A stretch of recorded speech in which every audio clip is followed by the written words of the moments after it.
Sophie and Steve, back to you. All right, thanks for that, Wessa. We have Todd Maffin in for Bradley Shen this week on Connected Life. Nice to see you. Thanks for being here. Not at all. So we're talking about Facebook and Google Plus and I don't know, all these other social media sites that pretty much know everything about us and control our lives.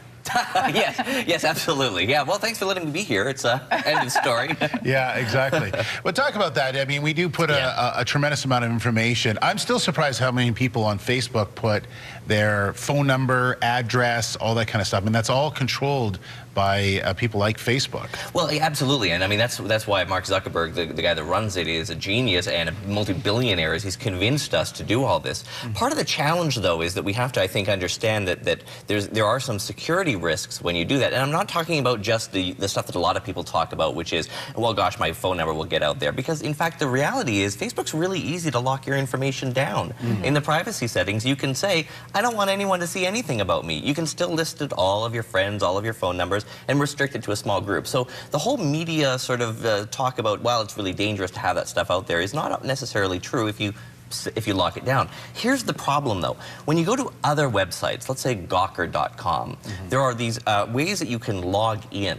And normally the way you log into a site, you create an account and you give it your own username and a unique password, and you log in, right? Well, now a lot of these things, as you can see here on the screen, if you look just below the login button, it says right there, Facebook or Twitter. Oh, yeah. Now you can log in with your credentials of another website, so Facebook. Now, at first you think, well, this is great. This is really convenient. I'm already logged into Facebook. I'll just use that password. Here's the problem with Facebook and Google is, let's say that you do this and you're using your Facebook or your Google credentials on any of these sites, and then these companies come along and for whatever reason Facebook thinks, perhaps erroneously, that you've done something wrong, something against its terms and conditions. Maybe it's mixed you up with someone else, and they pull your account, which they can do without any appeal, without any warning to you, without any reimbursement. And now not only is your access to Facebook gone, but your access to all those sites that you've used Facebook's login is now gone as well. And a lot of people don't realize that. Why would you want to log in to something like Gawker using Facebook or Twitter as opposed to something unique to Gawker?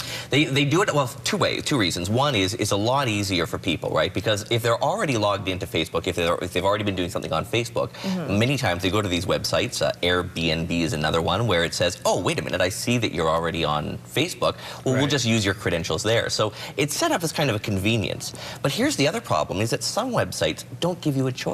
They don't even let you create your own account. It basically says, well, you know, we trust Facebook's authenticity so much that we're not even going to let you create an account on our site. And that can be really dangerous. Well, Bradley Shen was here last week and he said we should all be members of LinkedIn. So I went to become a member of LinkedIn. And the first question is, do you want all of your friends on Facebook to know this? Yes. And so they're going to send, I guess, emails to all of the friends that I have. And it's like, I don't want to burden people with that. So, you know, it's like one of those, I mean, why do you have to do that kind of stuff? I mean, is it just so, hey, look at me, I'm on this site. Well, you don't have to, but you don't have to. You can say no, whatever it is. It's like that when you sign up and they ask you if you want to send a notification to all your Hotmail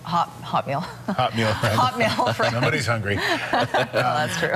But you see where it's going, where they're all trying to be connected with everybody, and that's good. But there's to a point where the people on the other end are like, you know, if you have, you know, 900 or 1,000 friends and 500 people do it, that's a lot of work you got to go through. And fewer sites, luckily, are doing that these days. You know, I mean, and for a couple of reasons. One is the massive you know, I mean, people were just overwhelmed with emails. Companies are trying to be a little more trustworthy, a little more transparent. So with LinkedIn and sites like that, they'll often say, we'd like you to do this. Here's a list of everyone you know that we figured out from all your other sites you've logged into. Would you like to just invite them? But there's usually a link that says skip. It's not quite as you know, apparent because they want you to do that. But the other problem is that spam filters are getting very smart. And so part of the reason these companies have stopped doing that for not all, but many companies, is that these emails just aren't getting there anyway. So spam filters, which luckily, you know, the companies give us with our email, are sort of coming along and saying, well, wait a minute, this guy, Steve Darling, has been sending out 5,000 requests in the last hour from LinkedIn. Well, we're just not going to let LinkedIn send emails that look like this anymore. So the sites kind of stopped doing that as a result. So you think we should have, for all of these different sites, we need to have unique usernames and unique passwords? Absolutely. Yeah, I always say to my clients, never ever use the same password if you can. I use a great tool called, because I know I can see it. I can see it in your face. I'm always forgetting. I only have one cat. How can I come up with more cat names? Exactly. So true. Yeah, no, I use a tool called 1Password. It's the digit 1 and then the word password, and it remembers all, and it'll create passwords for you, all secure. On the Gawker site, they had a horrible experience where someone broke in and went through all the comments section, or they got all the passwords from people in Gawker. So if you used the same password on Gawker as you used, for instance, on your bank account, well, now they had your bank password as well. I thought you said that was your password, 1 and then password. No. I don't know if I want to give that out. This is taped, isn't it? This isn't live, is it? Todd, thanks very much for coming in. You're welcome. Yeah, good talking with you. All right.